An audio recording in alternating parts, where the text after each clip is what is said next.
Bacana. Sejam muito bem-vindos ao quarto episódio da segunda temporada do Insight Cash, o episódio onde nós buscamos insights e para isso trazemos perguntas. E hoje nós trazemos esse cara fenomenal chamado JP Voos, um influenciador aí do meio do empreendedorismo, do marketing digital, e a gente gostou... E um dos poucos, porque assim, se a gente for parar para pensar que o mundo tem 8 bilhões de pessoas, 7 bilhões e cacildo de pessoas, quantas delas já tiveram o prazer e a honra de poder pisar em cada cantinho desse mundo? Em cada continente desse mundo. A gente vai ter o prazer de conversar com um cara que é interplanetário, intergaláctico, interterráqueo. E bora trocar essa ideia e conhecer o JB. Puxa a vinheta, Lucão.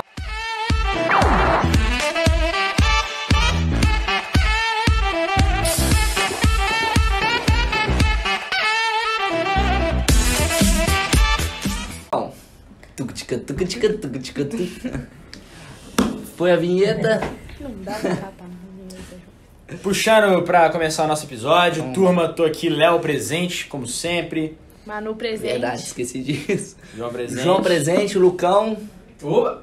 E JP. JP, pra começar, cara, acho que é legal você se apresentar e pensando que tem pessoas que possam não te conhecer, conta um pouco sobre quem é você, quem é JP, qual que é a sua história e, enfim, conta pra gente. Massa. JP é de João Pedro.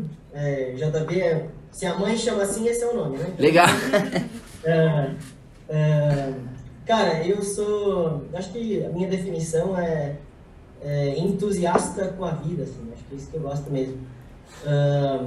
Hoje, a gente, tipo assim, vocês já deram uma ótima apresentação aí, já deram uma boa volta pelo mundo, já fui nos 5 continentes, uns 20 e tantos países. Mas eu sou um cara simples, meu. Saí do interior do Mato Grosso, cresci lá, chama Rondonópolis a cidade.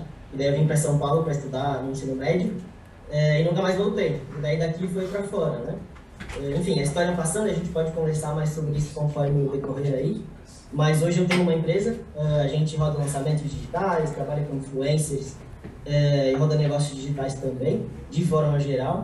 E daí a gente tem uma agência hoje que faz esse processo, né? Chama Agência Handel, se a galera quiser dar uma olhada lá também, fiquem à vontade. Então a gente tem alguns resultados legais aí dentro desse mundo do digital, desde lançamentos, desde de campanhas que a gente roda com algumas marcas e afins, e a gente foi se direcionando aí nesse sentido. Então eu acho que um bom overview aí. Legal. Bacana demais. Bacana. Igual a gente viu um pouco da sua história, você é um cara que não seguiu um caminho tradicional, né, cara? Muitas vezes o esperado, imposto pela sociedade ou realidade de cada um, e você escolheu seguir um caminho fora desse padrão. Alguns de nós, acho que cada um aqui segue o seu próprio caminho de uma maneira extremamente autêntica, e eu particularmente olho com olhos muito diferentes para aquelas pessoas que eu vejo que buscam trilhar um próprio caminho diferente, único, porque eu sei que isso é muito caro, que é muito difícil trilhar esse caminho. Então eu admiro muito as pessoas que ousam seguir por um caminho diferente do rebanho no total. Cara, vendo um pouco da sua história, interpretando, fica fácil da gente chegar à conclusão que você seguiu um caminho muito diferente do esperado, muito diferente do que a gente vê por aí. E, pô, eu sei que isso demanda muita coragem. Seguir por um caminho, por uma rota diferente do que as pessoas esperam que a gente siga, imagino que tem muitos prós e muitos contras. Então eu queria ouvir um pouco de você, de como é seguir esse seu próprio caminho de uma maneira completamente inesperada por todos. Massa. Cara, tem uma frase do Gary Vee que me acompanha há um tempo, eu acho que ela faz bastante sentido. Para nossa conversa, eu vejo que todo mundo aqui é bastante jovem, eu acredito que a galera que acompanha o Insightcast também seja. No sentido de que, ele fala bem assim, de que 7 bilhões de pessoas, então ele está se referindo a quase o mundo inteiro, precisam definir, e eu gosto de redefinir, né? Ele coloca entre parênteses isso, de definir sucesso. Porque o que é sucesso, né? Eu acho que é uma definição muito intrínseca do que é e do que tu está buscando nesse sentido. E daí seguir ou não um caminho lógico para isso vai depender muito do que você considera que faz sentido para a tua vida, né? Então a busca de sentido eu acho que é que faz o total diferencial se tu vai viver uma vida com sucesso, ou uma vida diferente do comum, ou uma vida que faça sentido para você no final das contas. Eu acho até que hoje a gente é muito exposto a isso. Então, a cultura do sucesso, a cultura de fama hoje, né, de fama, de dinheiro e de poder, ela é muito alta. E eu tendo a dizer, por experiência de pessoas e pela história, assim, que tu vai lendo, né, de que isso não é o caminho que leva para um lugar que tenha significado no longo prazo, pelo menos. Mas sobre escolher um caminho alternativo, cara, para ser sincero mesmo, eu não achava que era alternativo, sabia que era diferente quando eu saí do ensino médio e, tipo assim, eu não fiz, foi bem engraçado, assim, porque eu acredito muito de que não existe plano B, né? Então, se existe só um plano A, tu tem que montar um e é isso aí, bora. Fazer das tripas o coração e fazer o plano acontecer. Só que o que acontece? Faz um tempo isso, eu saí do ensino médio em 2017, e daí eu não fiz, eu só tinha uma opção. Eu ia pra Tailândia, que foi o primeiro país que eu morei assim o maior tempo. Incrível a cultura, depois a gente pode conversar mais sobre. Mas eu não fiz nenhum vestibular, não tinha plano nenhum. Se aquilo não desse certo, eu realmente não sabia para onde ir. E eu acho que depois que eu voltei, que eu me liguei, assim, a loucura que eu tinha feito, sabe? De mudar para 17 mil quilômetros de casa e falar, tipo, putz, que louco, sabe? Então eu acho que foi mais assim, eu dei um direcional de, acho que é isso que eu quero para a vida, vamos descobrir. E daí enfiar a cara aí, sabe? Eu acho que esse é o caminho, assim. Bacana demais. E o que te levou a ir pra Tailândia? O que te levou a escolher esse caminho? Ótima pergunta. Eu acredito que é um senso de propósito mais elevado. Tá? Eu acho que uma das minhas habilidades favoritas, eu gosto muito disso, eu acho que é algo que pode ser desenvolvido, né, por ser uma habilidade. Sensibilidade em relação ao outro. Então, a primeira viagem grande que eu fiz, que eu fiquei 1 ano e pouco na Tailândia, acho que 1 ano e 2 meses, a gente foi para um projeto voluntário lá, e daí dentro disso, eu fui como professor de música, imagina isso, que loucura. E daí a gente foi para esse projeto para desenvolver um time para continuar seu trabalho por lá. Então a gente ficou 1 ano lá trabalhando com jovens de 16 a 24 anos e dentro desse período eles fizeram um evento ano passado, isso tem 3 anos que eu saí de lá, que tinha 15 mil pessoas. E é um projeto que tem relação com música? Conta pra gente um pouco desse projeto. Na verdade, era um centro de influência que a gente chama, né? Então, esse centro de influência para auxiliar a comunidade, desde trabalhos sociais, de forma geral, e daí a gente ensinava algumas habilidades para esses alunos, incluindo a habilidade de tocar instrumentos, como tinha habilidade de digitar, habilidades que eles podiam usar para a carreira deles de forma geral. Que massa! Ele tem um cunho religioso, né? A gente percebe o trabalho das instituições ao redor do mundo, que proporciona isso para jovens como a gente poder ir para esses lugares, por exemplo. Né? Mas o que me levou, cara, foi, para responder a tua pergunta, foi justamente, acho que esse senso de querer descobrir sobre o mundo será que é isso mesmo? Será que o que tem do outro lado é o que me disseram ou não é isso aí? Então, acho que essa busca por culturas, novas pessoas, novas ideias, novos ambientes para ter resultados diferentes consecutivamente. Isso me faz pensar, me faz refletir sobre algumas coisas loucas. O ser humano, ele é muito curioso. Então, às vezes eu fico observando o ser humano olhando para outros animais, olhando para a savana, olhando, sei lá, para um cachorro, e a gente fala, nossa, que interessante esses animais, a gente estuda eles, a gente tenta entender eles, e a gente esquece que a gente é animal. Então, às vezes eu fico... Tem um lugar aqui em BH, JP, que é o meu lugar favorito da cidade. É na Serra do Curral. Eu adoro ir lá dar uma caminhada. E lá a gente consegue subir e aí você tem uma vista da cidade inteira. Inclusive, tava tendo uma polêmica muito grande nas últimas semanas aqui em BH, porque uma mineradora estava tentando ter um aval para seguir para um projeto de mineração. Ainda bem, deu certo e foi suspenso o projeto por enquanto. Eu amo aquele lugar. E eu sinto que eu consigo ter uma conexão com o universo lá muito diferenciada, cara. Só que aí tem uma coisa muito louca, porque quando eu me afasto da cidade e vejo a Serra do Curral de longe, eu só tenho sons e barulho da natureza ali. Só que quando eu miro a minha vista para a cidade, eu consigo sentir todo o movimento da cidade, sabe? Só que é muito louco porque quando eu tô lá de cima, da mesma maneira que eu olho para a cidade, eu olho para um formigueiro.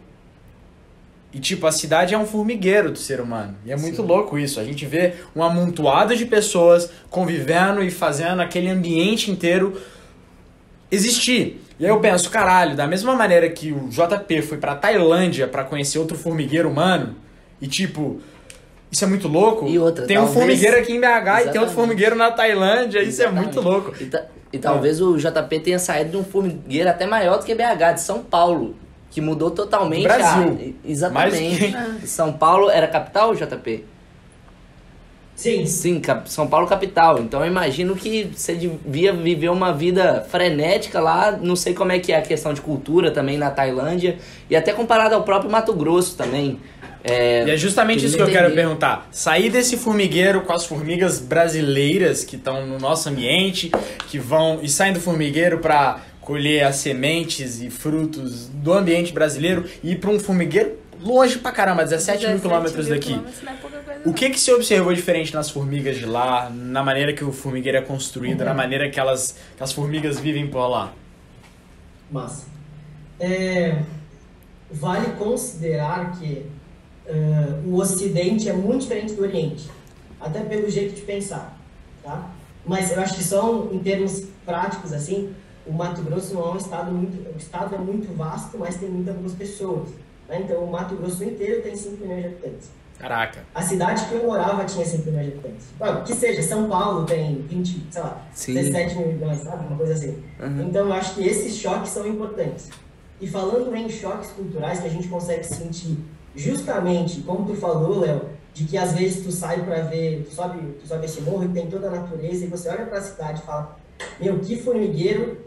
É um choque muito grande que acontece de realidade, porque é uma realidade que ali as pessoas estão frenéticas querendo trabalhar e fazer e acontecer, e aqui parece que é tranquilo, que é sereno, e eu consigo me conectar comigo mesmo, e com o mundo e com o que está ao meu redor. E se você leva isso para uma escala de outro país, é muito louco, porque daí é tudo diferente, tudo é completamente distinto, assim. E aqui entra um negócio muito louco que eu acho que faz parte da caminhada das pessoas que querem tomar uma rota diferente, por exemplo, de sair do ensino médio, vai para uma faculdade, trabalha o resto da vida, cara, aquela coisa comum que a gente está acostumada e que eu chamo de corrida dos ratos, por assim dizer. De que tu vai ter que aprender uma habilidade que eu chamo de habilidades excepcionais, uma delas, que é a habilidade de se adaptar. Porque, eu acho que isso é uma habilidade muito louca que ela pode ser desenvolvida, ela está à disposição de qualquer pessoa. Tipo, do mesmo passo que você consegue se adaptar à natureza, você consegue se adaptar ao formigueiro, com a empresa de vocês, trabalhando e crescendo e acontecendo e empreendendo, né? Eu acho que essa ligação é muito louca. O que vocês pensam sobre isso, assim, desse choque, mesmo que... Isso é um pouco de antifrágil, né? Aquela coisa de você poder usar a influência do ambiente de uma maneira provocativa e construtiva. Eu acho que... ainda mais, sei lá, na fase que a gente vive hoje, o ambiente influencia a gente muito mais que a gente influencia o ambiente. Sim. Por mais que essa seja a nossa vontade. Então a gente tem que estar completamente disposto, e acho que quando a gente é jovem a gente está muito preso a essa ideia, muito preso a pessoas, muito preso a tudo. E acho que isso vem um pouco da antifragilidade também, essa coisa de você conseguir se adaptar. Então acho que isso é extremamente necessário na vida. Um ponto muito interessante que você levantou aí também, JP, foi a questão da corrida dos ratos, assim, peguei até a referência do Pai Rico, Pai Pobre, mas, enfim, aqui no Brasil, eu acho que a gente tem um plano dos 65 anos, né, igual você comentou, a pessoa nasce, faz faculdade, não faz faculdade, vai na escola com o objetivo de ter as melhores notas, se não tiver as melhores notas, ele é castigado, depois faz vestibular e depois segue a vida inteira trabalhando num trabalho que na maioria das vezes ela até não gosta, mas só para se aposentar e ter lá uma previdência no final da vida. Eu acho que muito se resume ao... seguir esse caminho diferente não é fácil. Eu acho que a principal coisa o principal atributo que a gente precisa ter é coragem. E eu acho que isso é uma coisa que você teve aí de sobra ao viajar 17 mil quilômetros sem ter...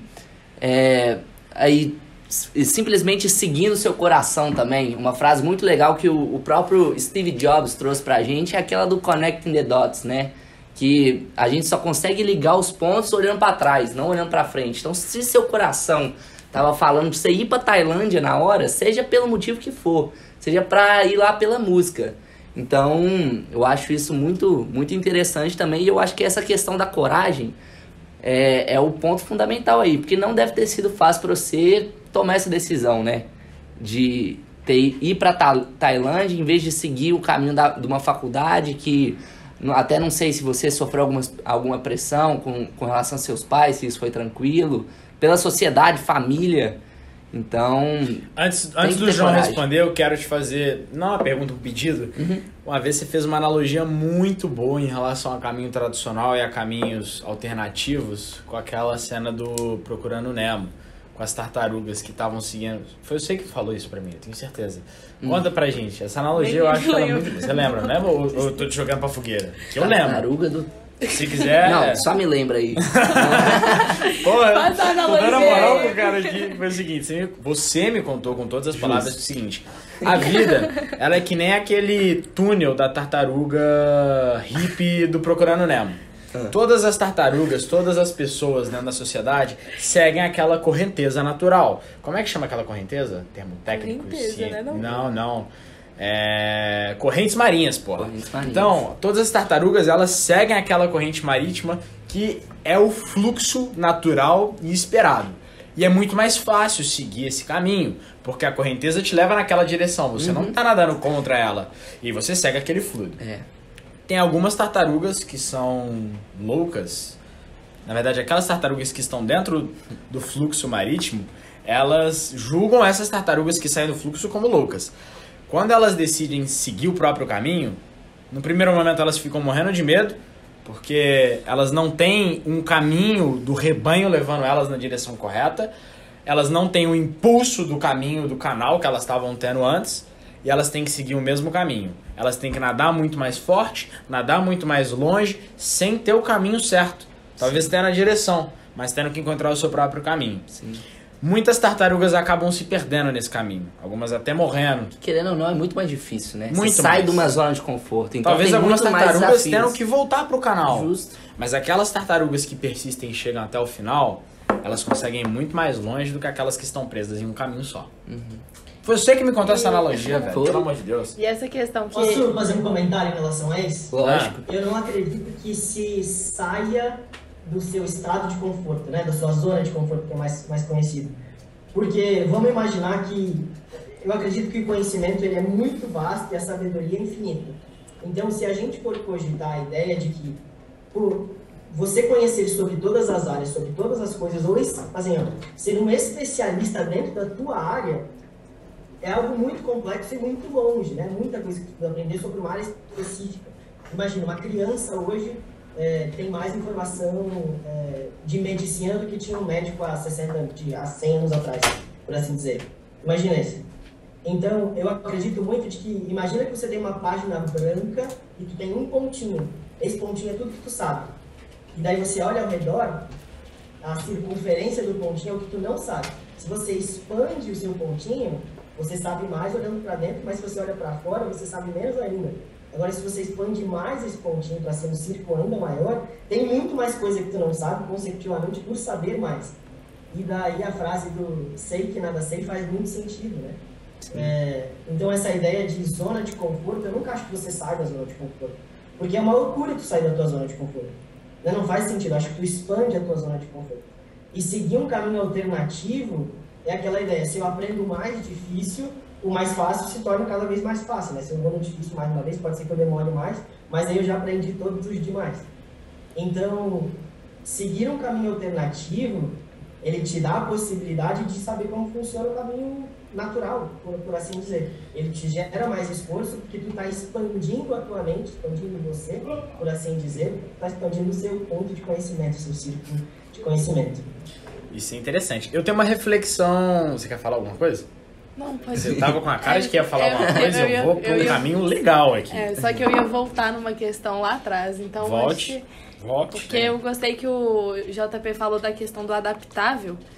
E eu acho que uma coisa que deixou muito claro que o ser humano é totalmente adaptável foi a pandemia, né? Porque se a gente para pra pensar hoje que muitas pessoas estão tendo medo ainda de sair, eu vejo que, né, aqui em BH pelo menos tá liberando o uso de máscara e tal, e às vezes eu pego me vendo uma pessoa que tá sozinha no carro com uma máscara e assim, não sei se é um Uber, por exemplo, mas eu pego Nem isso, Uber, tá? parar pra pensar que uma pessoa chegou nesse nível, significa que ela se adaptou tanto à pandemia que hoje em dia ela sente medo de voltar ao que teoricamente um dia já foi o normal. Sim. Então, essa questão do adaptável é muito louco. E aí o JP também depois, não sei se eu vou te cortar muito na pergunta que você ia fazer, que ele passou por vários países, né, por aí, eu não sei quanto tempo ele ficou morando em cada país, mas como é que foi essa questão de se adaptar a culturas, ou tinha coisas que você não conseguiu se adaptar, enfim, era essa a pergunta. Cara, tem umas situações muito engraçadas. Eu tenho umas coisas muito loucas, assim, porque cada país tem sua peculiaridade. Imagina se no Brasil a gente tem distinções de estado para estado, né? Eu acho muito legal o jeito que a galera de Minas Gerais fala o trem, o biscoitinho. Uai! Puta, menzinho, e a galera de samba, né, meu? Que tá ali tomando um Starbucks, abrindo uma startup na Faria Lima, né, meu? Exato. É insano, Exato, cara. exato. Então, se a gente tem, assim, dentro do nosso próprio país, falando a mesma língua, indo para outros países, essas diferenças são muito grandes, assim, né? Eu morei na Califórnia há um tempo, e eu acho que lá foi o mais próximo da gente, cultura mais ocidental, assim dizer.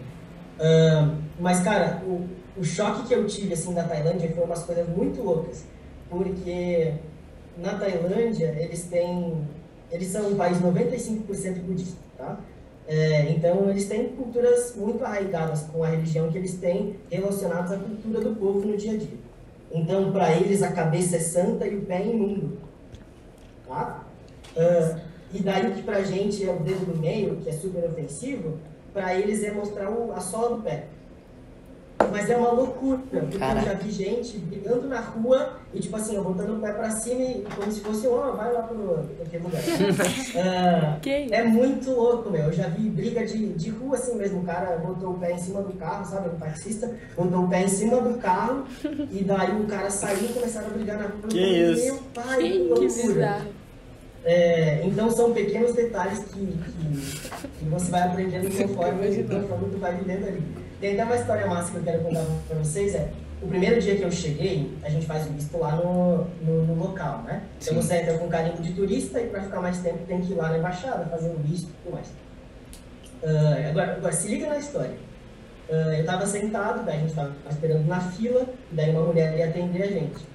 E daí eu sentei, né? Saí da fila, sentei, ela tava como aqui na minha lateral, eu sentei e cruzei a perna, adivinha como? Com o pé pra ela. Nossa. Tipo assim, era a pessoa que ia decidir minha vida pelos próximos 6 meses. Caraca. Então, tipo assim, se ela não me desse o visto, esquece. Ia ter que ir embora, eu voltar e ia ter que dar algum jeito. Daí eu venho, imagina eu conversando com a mulher com o dedo do meio na cara dela. E daí ela me pediu, você podia abaixar seu pé, por favor? Eu me senti ofendida. E daí eu olhei pro cara que tava comigo, que era nativo, e ele fez assim, tipo, nossa, que merda. O que você tá fazendo? Enfim, deu tudo certo, conseguiu o carimbo e rolou aí. Mas tem essas diferenças que acabam que a gente precisa se adaptar, o jeito de tentar, o jeito que fala, o jeito que cumprimenta. Isso é legal, o último episódio que a gente gravou, puta, foi sensacional o episódio. Fechando a conta, esse é o 5º episódio, não é o 4º. Foi com um cara que ele tem uma experiência de vida internacional muito legal também. E nesse episódio, a gente chegou a uma frase que pra mim me marcou muito, que é o seguinte: quando você vai pra um formigueiro diferente, quando você vai pra um país diferente, é muito mais importante você se adaptar, falando de adaptação, a cultura do que é o idioma. Porque se você sabe o idioma perfeitamente, mas não entende aquela cultura, você vai ser muito mal recebido ali. Isso. Agora, se você sabe, entende e respeita a cultura e não tá bem ali no idioma, véi, eles vão te receber, eles vão te entender. Você rodando os 5 cantos desse mundo, você concorda com isso, João? Cara, eu concordo. Porém, eu digo que sim, você consegue se comunicar e se você entende os jeitos, os trejeitos das culturas, você consegue se, com uma mímica, conversando, Isso. alguma coisa fazer. Mas Ele- eu acho que... Ele citou, inclusive, João, que ele foi pra lá, foi pra China, por exemplo. Ele sabia falar Nossa. isso ou aquilo. E ele sabia da cultura, que era o mais importante. Só puxando o detalhe. Não, muito massa, muito massa. Eu acho que sim, até porque eu demorei uns 6 meses para aprender tailandês, né? Meu, muito complexo a língua, porque eles não têm o alfabeto como o nosso. É um alfabeto de desenho, assim, são letras, mas são letras específicas.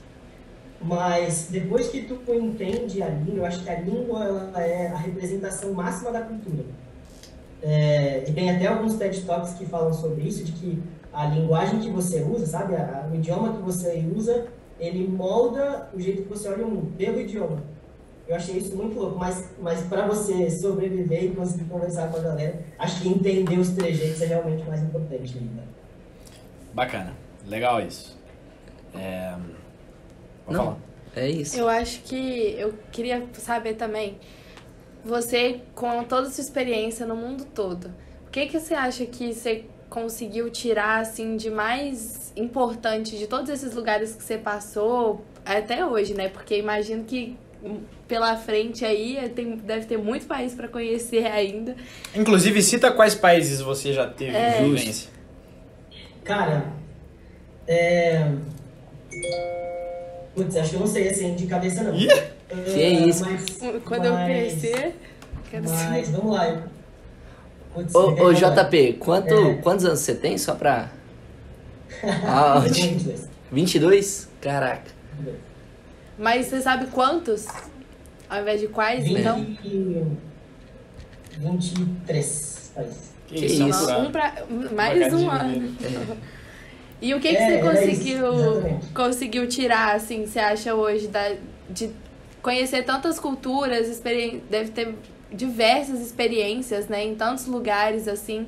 Não sei se em todos você colocou, você teve projetos, negócios, ou se você só visitou, enfim. O que você conseguiu tirar de todos conhecendo esses 23 países? E até complementando, mano, eu queria saber se tiveram alguns marcantes também. Se você pudesse citar pra gente alguns marcantes e alguns projetos, insights que você tirou de cada um, dificuldades, e o que você aprendeu nos países marcantes, assim, que você pode contar pra gente.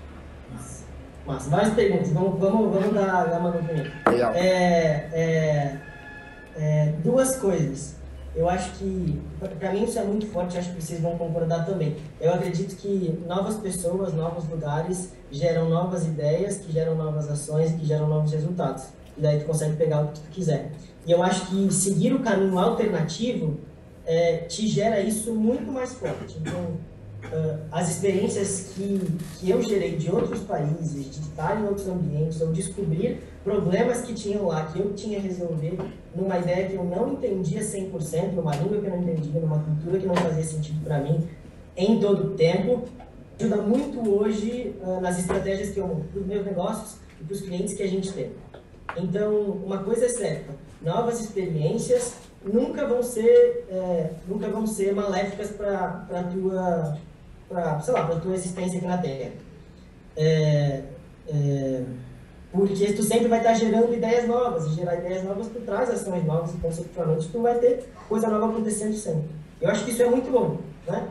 E outra coisa quando você se depara com algo que é muito diferente do que você está acostumado, não vamos lembrar quem é um filósofo brasileiro que falou isso, que se você só consegue ver a ilha quando você sai dela. Não sabia. Isso é legal. Não sei quem que falou isso.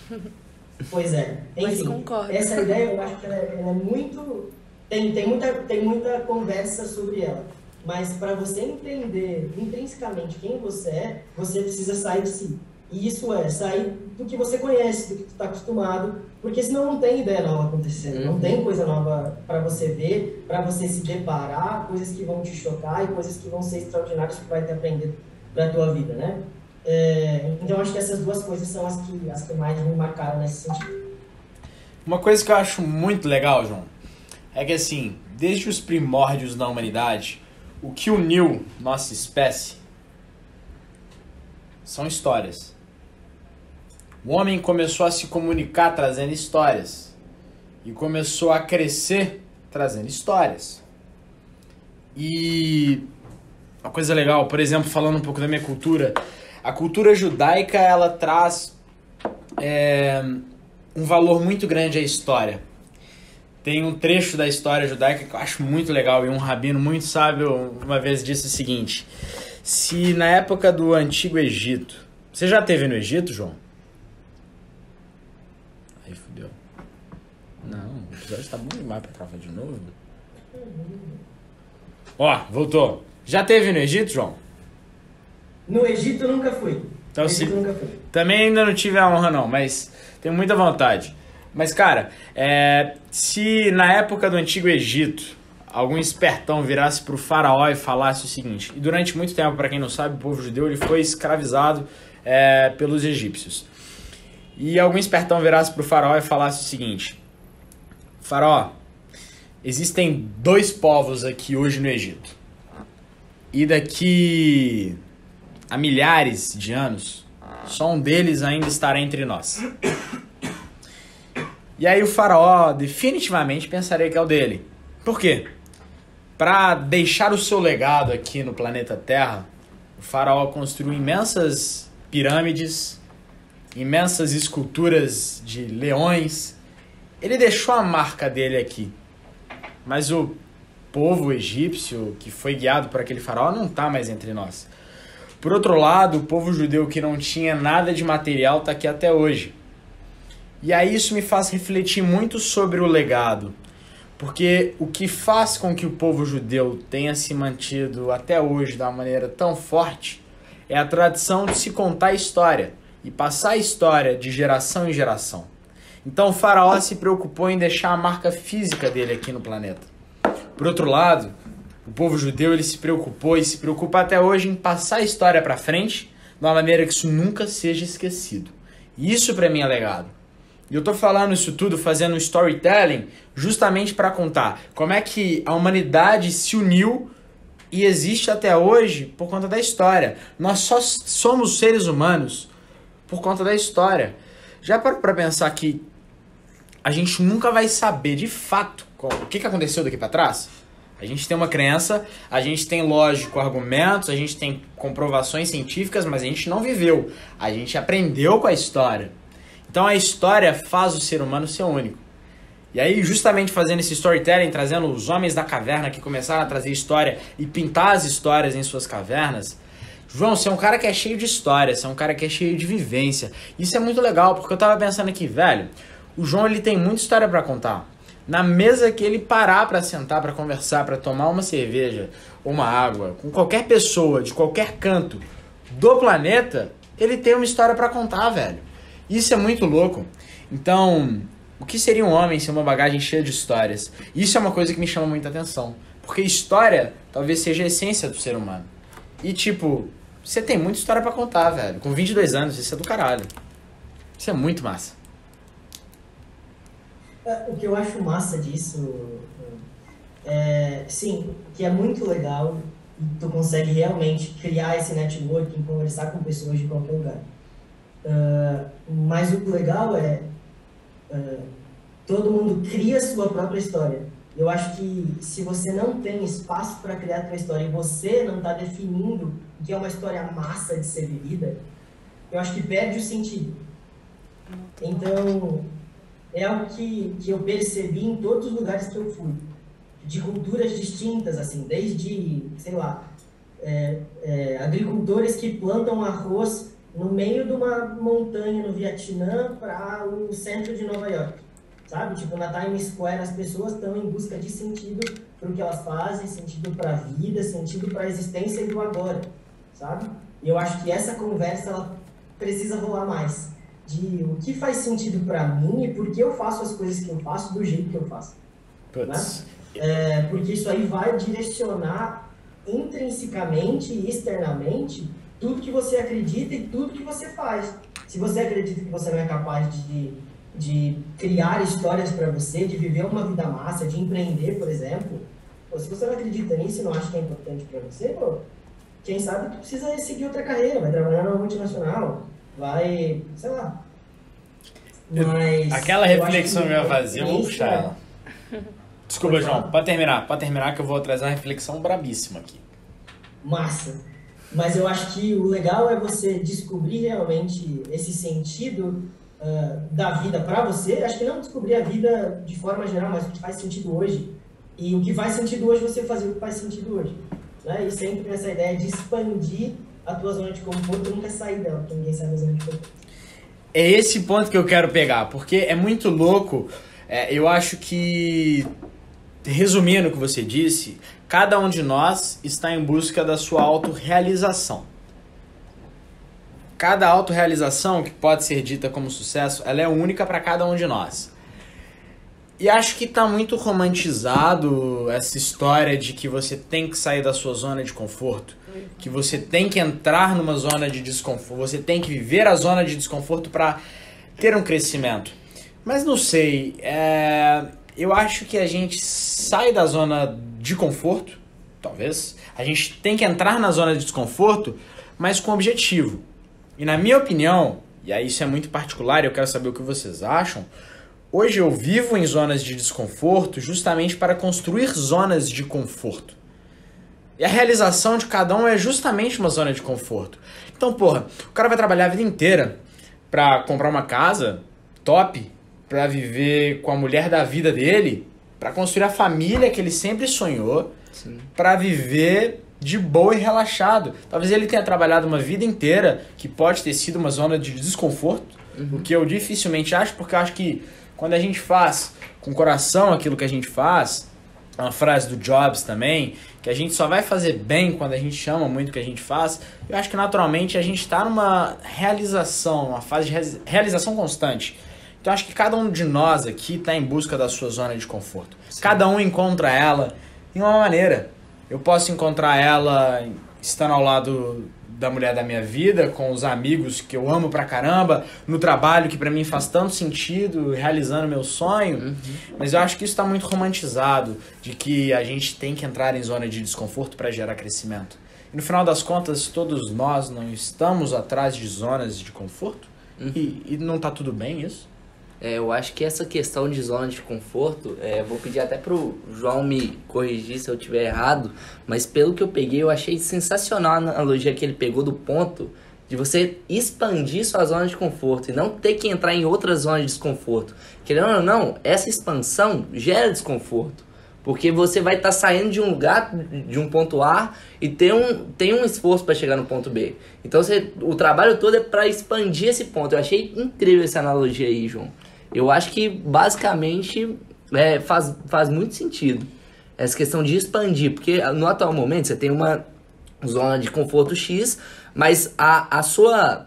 Acho que a zona que você mira, a diferença aqui seria o propósito. Por exemplo, um ponto maior da zona que você mira, menos o ponto que você está hoje, é o que você precisa trilhar. Que no caso você vai conseguir trilhando seu propósito. Concordo plenamente, João. E eu acho que assim, se a gente pega um pouco do que a gente já falou em vários episódios Sim. aqui, eu acho que tudo gira muito em torno do sentido e do propósito. Sim. Porque se a gente fica falando aqui, né, às vezes a gente começou o episódio falando que o João é uma pessoa que saiu do tradicional, que não tá no tradicional e tudo mais. Só que muitas vezes as pessoas que seguem o tradicional podem ter aquilo ali como sentido, fazem sentido pra ela estudar, ir pra faculdade, trabalhar e aí formar uma família. E sobre isso tá tudo bem. Tá tudo bem. Mas porque faz sentido, entendeu? Eu acho que na minha opinião, todo caminho é único. Exatamente. Não existe caminho igual, não. A gente tem um episódio que fala estou no caminho certo. o que é o certo? Vai depender para cada um, vai depender do sentido que aquilo ali tem para cada um. Então, a gente fica às vezes falando, saiu da zona de conforto e trilhou experiências no mundo todo e tudo mais. Aquilo ali faz muito sentido para essa pessoa, mas uma pessoa que quer ficar em casa, que quer trabalhar e todo dia pro escritório e daqui a pouco criar uma família e, enfim, aposentar aos 65 anos, se aquilo ali faz sentido pra pessoa, né, por que não tem que sair da zona de conforto a todo momento? Eu acho que o segredo é testar. Sim. Você não sabe se você gosta, você não sabe se você não gosta, se você não experimentou. Sim. Então, assim, eu acho que as ideias dentro da nossa cabeça, elas podem soar ou grandiosas demais ou pequenas demais, mas é o passo de, às vezes, você colocar para fora, de realmente se expressar em palavras, você fala, nossa, eu tava achando que era um puta problema e é um trenzinho de nada. Só que você falou para fora, que você se ouviu. Né? Verdade. Então imagina isso aplicado, de realmente ir lá e testar e fazer uma coisa nova. Eu acho que é aí que muda o jogo, porque JP foi super diferente, mas JP já trabalhou em multinacional. Eu era head de marketing, uma multinacional de terceiro setor e tal. Eu achei muito massa, foi uma experiência muito legal. Quero isso pra minha vida? Não. Legal. Mas foi o passo de testar, então eu acho que a história é muito única, mas é aquilo, eu gosto ou não gosto disso? Legal. Como é que você sabe que você não gosta se você nunca fez? Você está descobrindo que você não gosta pela percepção da vida do outro, mas e a sua vida? Como é que fica? Ô JP, e uma coisa que até me chamou a atenção, me deu uma curiosidade aqui, eu acredito muito que aqui no Brasil, principalmente, a gente tende a ter a sociedade, no geral, tende a ter uma visão muito de julgamento para quem segue o caminho diferente. Eu acho que é mais do que em outros países, pelo que eu já vi, mas eu queria ver com você, que já aí visitou diversos países, porque aqui no Brasil a gente vê muito que a pessoa que não segue aquele caminho padrão e a própria cultura do empreendedorismo em si, aqui no Brasil, não é tão incentivada como, por exemplo, num país igual nos Estados Unidos. E a pessoa que está no caminho diferente, assim, que está tentando passar por diversos desafios para tentar chegar a um lugar maior, normalmente não é vista com bons olhos pela sociedade. Na maior parte das vezes é até julgada por não estar seguindo aquele caminho teoricamente esperado por todos. Então eu queria entender com você também, se realmente ocorre essa cultura em outros lugares, se aqui no Brasil tem mesmo essa questão de ter um julgamento mesmo em si, ou como é que é? Galera, deu uma travada gostosa, eu ouvi uma palavra. É mesmo? Eu avisei pro Léo no meio do caminho, você não viu não, que tava travado. Mas... Não, eu peguei uma brisa aqui. Tá gravado pra vocês, Léo, só me fala a pergunta que daí eu respondo. Fechou. Não, pergunta é tua. O João. Foi o João. Foi o João. O Lucão, anota esse minuto, Lucão. Que isso faz um cortezinho. Fechou. Então, JP, às vezes eu falo tudo de novo. Vai, não. Então, mediante a tudo isso que a gente falou, eu consigo perceber que aqui no Brasil, especificamente, a gente costuma ter uma cultura de muito julgamento a quem segue o caminho diferente. Então, eu queria entender se nos outros países tem também, porque, por exemplo, nos Estados Unidos, a própria questão do empreendedorismo, lá é muito mais incentivado do que aqui no Brasil. Aqui, uma pessoa que segue um caminho com muito mais desafios, mas que pode entregar muito mais para a pessoa, ela não é vista com bons olhos. A pessoa certinha, teoricamente, é a pessoa que segue o caminho padrão, e aí pergunta por que você não está na faculdade, pergunta por que você não está seguindo aí o plano dos 65 anos, o famoso. Por que você não está na corrida dos ratos? Por que você não está no seu lugarzinho lá da fila? E eu queria entender também, você com essa experiência aí de ter passado por 23 países, queria entender como é que é essa cultura vista lá fora, principalmente de incentivo a seguir novos caminhos, incentivo principalmente entrando no papo de empreendedorismo também. Legal. se a gente pode entrar num papo mais econômico, mais social aqui, tá? Se a gente vai para países mais desenvolvidos, eles têm a necessidade de que empresas sejam criadas para que gerem mais emprego e a economia gire. Sim. Né? Então, a gente tem projetos de leis, por exemplo, no Brasil, que vão incentivar com incentivo fiscal, com, enfim, N possibilidades para que a gente tenha incentivo no empreendedorismo. Por exemplo, se a gente vai para países subdesenvolvidos, ou para países ali que têm um estado de pobreza um pouco maior, é um pouco mais complexo, porque é uma questão de cultura intrínseca das pessoas. Então, por exemplo, se você vai para o Vietnã, que é um país que me marcou muito, assim, porque é um país que, ele foi colonizado, mas ele tem uma cultura muito forte, arraigada, e de lugares que não tinham sido explorados, no meio de uma savana que eles plantavam arroz, viviam ali, de subsistência e tudo mais. Tem até uma história legal que eu estudei na Califórnia, né? E daí um professor de economia falou pra gente que você é obrigado a fazer só duas coisas, né? De que se você tem que fazer alguma coisa, só essas duas coisas. A primeira é morrer, que ninguém tem escolha, você vai morrer algum dia, é isso aí. Né? Mesmo que a gente lute contra, mesmo que a gente tenha planos de saúde e projetos para viver 100, 120 anos, todo mundo um dia vai morrer. E a segunda coisa que ele falou, que é todo mundo precisa morrer, e a segunda coisa, todo mundo precisa pagar imposto. E daí eu bem assim, impulsivo, levantei a mão e falei, acho que isso aí não funciona para todo mundo, né? E daí eu contei para ele da história dessa galera que vive de subsistência, né? Plantando arroz no meio do Vietnã, e falou, eles não pagam imposto, e aí como é que tu explica? E daí a gente gerou um puta alvoroço assim na sala, né, cara? Era aula de economia, imagina. E daí a gente chegou à conclusão, depois de conversar, que, real, você é obrigado a fazer duas coisas exclusivamente. Que a primeira é morrer, que ninguém tem escolha sobre essa. E a segunda é que você precisa fazer escolhas, precisa tomar escolhas. Tomar decisões, né? E daí isso faz muito sentido. Porque se eu vou escolher empreender, se eu vou escolher seguir o plano de 65 anos, é uma escolha. E o não escolher continua sendo uma escolha. Então, essa ideia de testar, ela te dá uma margem de, cara, eu estou escolhendo tudo que eu faço.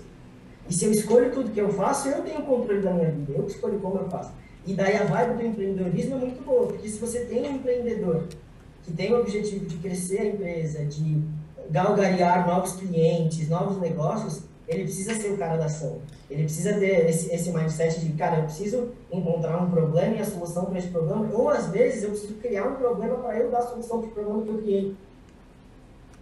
Ao mesmo tempo, eu vejo um ponto desafiador nisso, porque eu já citei algumas vezes a filosofia aqui dos terços de responsabilidade, mas em diversas histórias, e é a realidade da maior parte das pessoas no mundo, inclusive, tem muitas decisões que, antes de chegarem na mão dessas pessoas, são pré-decididas, cenários que são pré-organizados, situação de vida financeira, um país que uma pessoa nasce, tem diversas circunstâncias que podem acabar selecionando que tipo de escolha que essa pessoa pode fazer. Então, eu diria, acho que inclusive a gente já teve uma reflexão nisso aqui, sobre como é que a sorte pode acabar influenciando. Existe sorte ou só existe mérito? Como é que isso funciona? Então, eu acho que existem terços de responsabilidade, João. Então, existe o terço daquilo que é responsabilidade 100% minha. Existe o terço que é responsabilidade do mundo, das condições naturais que a vida me prestou. Então, eu concordo com você na parte de que eu colocaria a premissa, o adendo, de que o resultado que depende 100% das minhas ações a serem tomadas é uma escolha. Depende 100% de mim. Agora, existem histórias incríveis quando mesmo a vida desafiando surpreendentemente essa pessoa, colocando no cenário mais caótico possível, a pessoa conseguiu fazer as melhores escolhas possíveis dentro do terço dela. E conseguiu virar e mudar completamente de vida. Sim. Então eu acho que 100%. A beleza e o desafio da vida tá... E cada pessoa tem uma luta. Eu falo isso com o João direto. Todo mundo vive uma luta. E ninguém pode dar... grandeza à luta de cada um, porque é muito único e ninguém consegue saber o que uma pessoa está sentindo de fato. Mas acho que o desafio da vida está em cada um vencer a sua própria luta e fazer as escolhas corretas dentro daquele terço que depende delas. Sim. E assumir as consequências. Tem um cara que gosta muito. Nossa, isso aí foi muito massa. Gastou. Que é isso? Dá forte comigo. A excelência é uma jornada e não um destino. Pô, é isso aí. É isso. E o que eu acho muito legal é pela percepção que eu tenho, principalmente de países que não têm uma potência econômica, por exemplo, para abrir uma empresa, não faz sentido você fazer isso, porque você não tem espaço de crescimento. Ou, por exemplo, no Brasil, pessoas que são menos favorecidas, ou que não tiveram acesso à informação, não tiveram acesso a uma educação, ou a economia não ajuda ele a crescer, porque não tem espaço para isso. Acho que sim. E o que tu falou de cada um tá vivendo a tua própria luta qual é o meu próximo passo? Não consigo me comparar com o outro. Se eu der o meu próximo passo, pô, tá muito massa. Se na vida tu conseguir dar 15 passos para a próxima, pô, que muito louco, sabe? Acho que o caminho da excelência, ele tá sendo vivido por você. E eu até gosto de dizer que daí são sobre decisões, de que a gente vai ter 2 caminhos para tomar. As coisas que são os fatores que são internos e as decisões que são responsabilidades minhas, os fatores externos. Só que se a gente for olhar na real, dá para dizer que 70% são fatores internos que eu decido, que eu escolho, então sob minha responsabilidade. 30% vai ser economia, vai ser uma pandemia que vai aparecer na minha frente, vai ser, enfim, situações que a vida pode me entregar. Não é? Interessante demais, sim. Eu tenho uma pergunta também, se quiserem falar, que eu tô falando pra caralho Pode aqui. falar. De tudo que você rodou, João, o que você viu sendo igual em todos os lugares? Se tem alguma coisa que, assim, rodando todos os formigueiros que você já rodou, tem uma coisa que você olhou e falou, caraca, isso é igual em todo lugar? Ou você viu isso em todo lugar?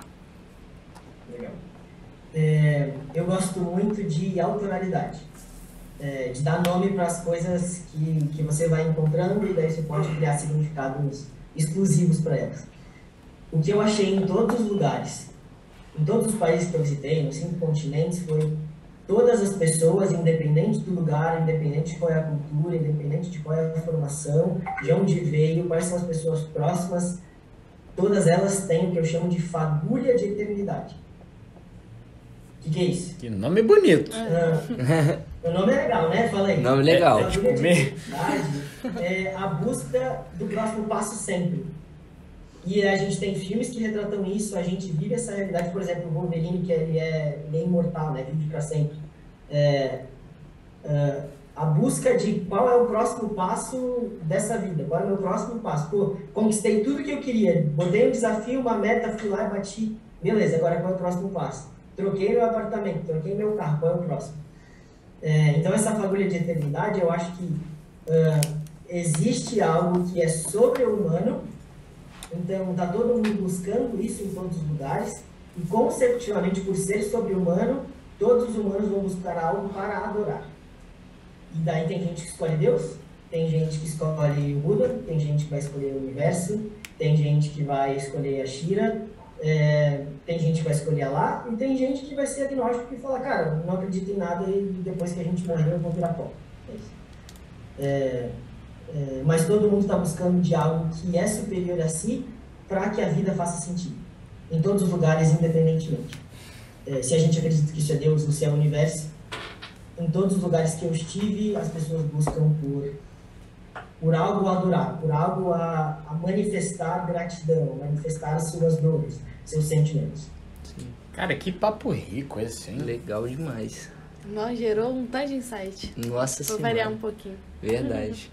Ô, João, queria, infelizmente, aqui já puxando pro final do nosso episódio, a gente te agradece demais pelas diversas histórias e insights.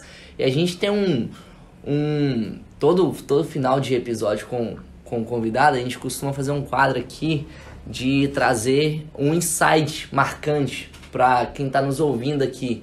Só que, cara, você já trouxe tantas histórias e tantos lugares diferentes que eu queria dar uma... É sempre assim. Sempre A gente, assim. na verdade, o quadro não existe porque a gente sempre tenta perguntar um insight no final, só que a conversa sempre já foi tão rende, rica. Mas Tão talvez cheia seja de esse o nosso insight. objetivo É, aqui. Verdade. Eu acho que é difícil uma pessoa no final direcionar para que insight deveria ser criado, porque cada um com sua história única, dando o seu próximo passo único, recebe isso de uma maneira diferente. O insight do episódio tá aí. Então, eu queria trazer diferente essa questão do insight do episódio, até puxando de novo aquela questão que eu trouxe antes. Se você puder trazer aqui alguns lugares, sei lá, 3 lugares marcantes nessa trajetória incrível que você já passou aí, que você conseguiu trilhar todos os caminhos para ver que realmente eu acho que você tá aí no lugar certo, e tem muito mais pela frente, mas eu queria que você trouxesse aí alguns lugares marcantes e qual foi o principal insight que você conseguiu observar, o principal ensinamento, aprendizado, uma dificuldade que você teve, um insight mesmo, que você teve em cada lugar marcante, assim, um top 3. Você consegue trazer pra gente? Consigo. De 3. 3 insights, então. Pode ser. 3 lugares que me marcaram muito. Aham. Acho que eu vou colocar um insight para cada um deles. Legal. Pode ser assim? Pode ser. O primeiro lugar que me marcou profundamente foi a Tailândia. Tá? Foi o primeiro. Muito rico, muito feliz, muito de bem com a vida. E eu acho que o que mais me marcou neles é essa ideia do formigueiro, da corrida dos ratos, não funciona necessariamente tão bem lá. Eles têm uma vida um pouco mais amena, mais na busca do sentido, mais na busca da transcendência, que a gente até falou aqui, né? Ou de deixar um legado e afins. E eu acho que isso vem pela cultura do budismo, tá? Isso tem seus prós e contras, mas eles têm essa conexão com sei lá, uma sensibilidade com as pessoas e com o mundo mais forte. Eu acho que isso me marcou na minha experiência hoje, nas relações que eu tenho, tá? Outro lugar que me marcou muito, que eu acho que ele é fora da realidade, eu digo pra todo mundo, se tiver a oportunidade de... Ô JP, rapidão. Só pra não cortar o corte aqui da Tailândia, você ficou em Bangkok ou não? Eu morei em Khon Kaen. Com quem? Com quem? Porque o que acontece? Eu tenho muita curiosidade, na verdade, Você de deixa conhecer. gravando? Deixei. Tá. Bangkok, porque fala que é muito bonito lá, assim, a galera tem uma vibe, é muita gente. Fala que realmente é muita gente lá, ainda mais se Tem for no 8 centro. milhões de habitantes, né? E lá não é tão grande assim, lá é um espaço considerável, ok. Mas lá eu fico pensando se tem muita gente com dificuldade financeira lá, tem muita disparidade, assim. Tem muita gente nas ruas e tem muita gente que realmente vive com uma qualidade muito alta, assim. Isso é que nem... Não chega a ser que nem Dubai, onde tem muita gente muito pobre, mas tem muita gente muito rica. Jerusalém, Israel ali. Ah. Que tem a disparidade muito alta. Entendi. Ah, não, mãe. Era uma pergunta.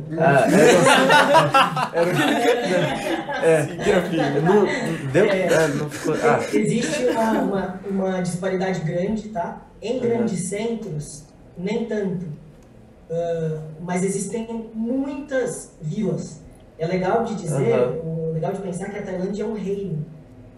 Então, você, por ser um reino, todas as terras são na coroa, ou tem as províncias, tá?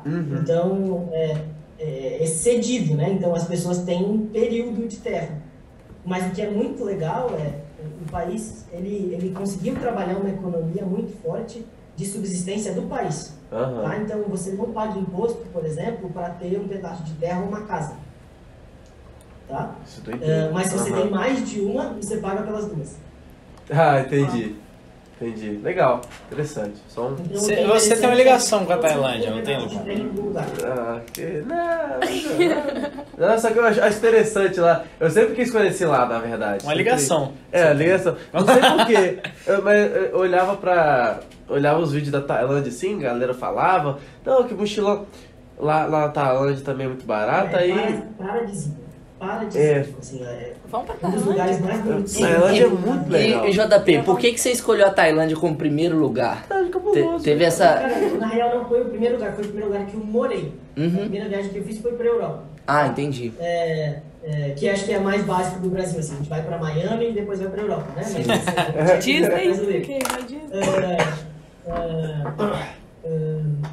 a Tailândia foi o primeiro lugar que eu morei. Sim. Então eu saí daqui e daí fui morar lá. Legal. Mas por que a Tailândia, cara? Eu acho que era o mais diferente que tinha de opção. Eu falei, vou nesse. Seu coração tava apontando pra lá também. É muito doido Tailândia, muito Vamos doido. pro Tailândia também. Mas pode continuar com os outros países aí, deixa eu voltar. Não, senta aí, filho. O que eu tava falando um outro país que me marcou muito é que ele parece uma cápsula no tempo, é o Vietnã. Não, Porque muita vontade de conhecer o Porque Vietnã. você, é muito louco assim, até de você ver o orgulho que eles têm como nação de ter vencido uma guerra contra os Estados Unidos, sabe? Sim. Imagina, a maior potência bélica do mundo hoje, claro, tem as disparidades aí, mas digo, com um paizinho merreca que os caras ganhavam porque eles tinham domínio sobre a própria terra, sabe? Isso entra naquela coisa que eu falei sobre a cultura. Os Estados Unidos tentou entrar no país para invadir sem entender nada sobre a cultura. E eles perderam a guerra justamente por isso. Exatamente. E daí entra o passo que a gente falou lá no começo de uma questão de adaptação. Adaptação. O exército americano não se adaptou ao ambiente. Uhum. E daí o livro Arte da Guerra ele Sun vai Tzu. falar justamente sobre isso, né? De que vence a batalha quem tem domínio sobre o lugar que vai ser ocorrido, né?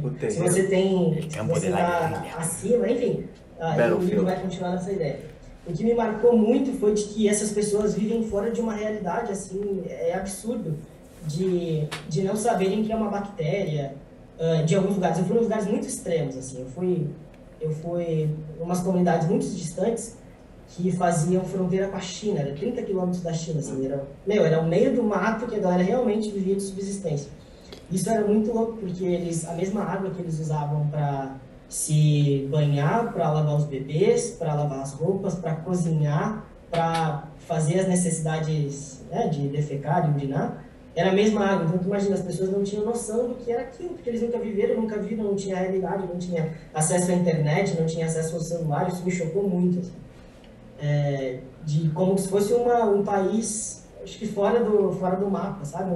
Um ponto fora do mapa.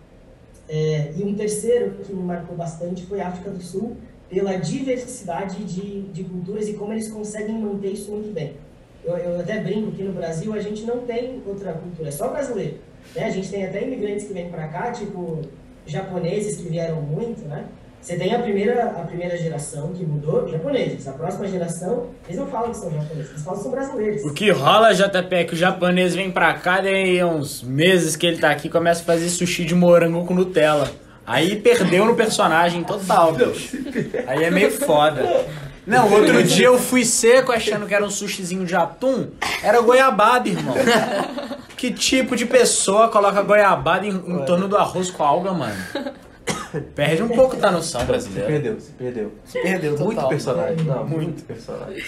Então esse país me marcou muito, a África do Sul, porque você tem os muçulmanos, tem os negros, tem os africanos, né, que são os brancos basicamente, tem os indianos, e eles convivem, assim, claro que tem suas brigas e suas intrigas ali, mas eles convivem muito bem entre si.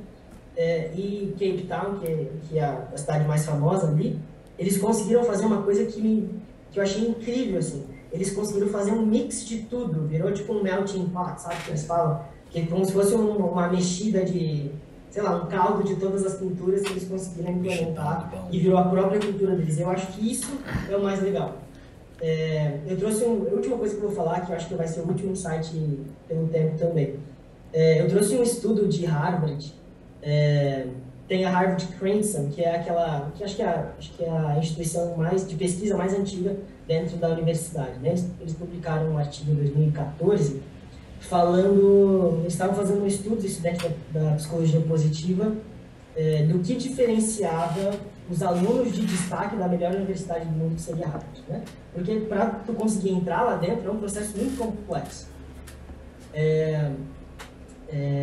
E daí eu achei muito legal, porque dentro disso eles encontraram que de um a cada cinco alunos que saíam um pouco fora da média, eles tinham entre várias coisas, desde as notas que eles faziam, dos contatos que eles tinham, os níveis de felicidade, de desempenho, de realização, sabe, de propósito, de produtividade, o humor, a energia, a resiliência assim, de conseguir justamente alcançar resultados e ter conquistas maiores que os colegas, que o nível de competição é muito alto, era justamente essa capacidade de se adaptar às situações que eles tinham. E eu falei, cara, que incrível isso!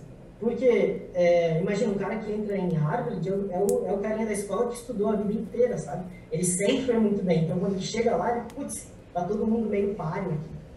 E daí você encontrar as fórmulas ou o processo para você se destacar nesse meio, o estudo diz claramente que é a sua habilidade de conseguir realmente se adaptar às situações que são colocadas a você. Isso me deu, assim, um insight muito louco. Eu falei, cara, acho que aí tá o segredo das pessoas que têm conquistas legais ou que vivem a vida alternativa, né? Digo, elas encontraram um jeito de se adaptar tão bem de que qualquer nova situação que apareça, eles têm a capacidade emocional, física e técnica de conseguir a melhor solução para isso. Eita legal. porra. Nossa senhora. Que Pô, insight. Foi a Terminamos primeira com vez Que que... insights. Que insight. Que incrível. insights. JP, foi um prazer te conhecer, velho. E quem... Meu, o prazer foi meu. É. Próxima vez que tiver em BH, a gente tem que marcar. Aí, eu falei, você já veio aqui em BH conhecer da nossa cultura, comer um pão de queijo? Cara, eu já fui, eu não lembro a cidade, tem um internato próximo de BH, eu já fui, eu não lembro a cidade. Eu já passei em BH, mas foi só no aeroporto. Tem que vir aqui pra gente comer um pão de queijo, aí, e um sushi de goiabada. Não, mas aí o trem é bom demais, né? É bom demais na ponta? Ô, JP, e quem quer te achar nas redes sociais, enfim, te acha Onde onde? que a galera te acha? JP Voos, VOS, vocês acham no Instagram. O site também é JP Voos, podem pesquisar lá e a gente se conversa. JP, Fechado. queria te agradecer. Arroba JP Voos. Fechadaço. Ouviu aí, galera? Sigam o cara, que o cara é bom. Que O cara é papo brabo. da hora. Esse papo aqui foi uma viagem. Exatamente isso. Perfeito. JP, queria te agradecer. Foi uma honra aqui pra gente conhecer um pouco mais da sua história e trazer vários insights pra quem tá nos ouvindo aqui. Hoje, realmente, a bruxa tava solta antes do episódio. Tudo que podia dar errado, deu errado. Tudo que podia dar, mas tudo que no podia dar final certo, Deu certo. Exatamente. Exatamente. Então, eu acho que a gente tinha muito mais pra conversar ainda, igual a gente, o Léo falou aqui. Você tá mais convidado pra gente fazer um episódio, às vezes, presencial aqui. Ah, que eu queria entender também tudo que você aprendeu e aplicou no seu negócio. Acho que esse é um papo sensacional. Exatamente, que dá outro podcast de 2 horas. Mas tudo que a gente passou aqui, já deu pra conhecer esse cara fantástico que você é e toda a sua história aí. Então eu te agradeço demais. Muito obrigada, JP. Valeu, JP. Obrigado. Falou, gente. Até mais. Valeu, JP. Até o nosso próximo mais. episódio. Tchau.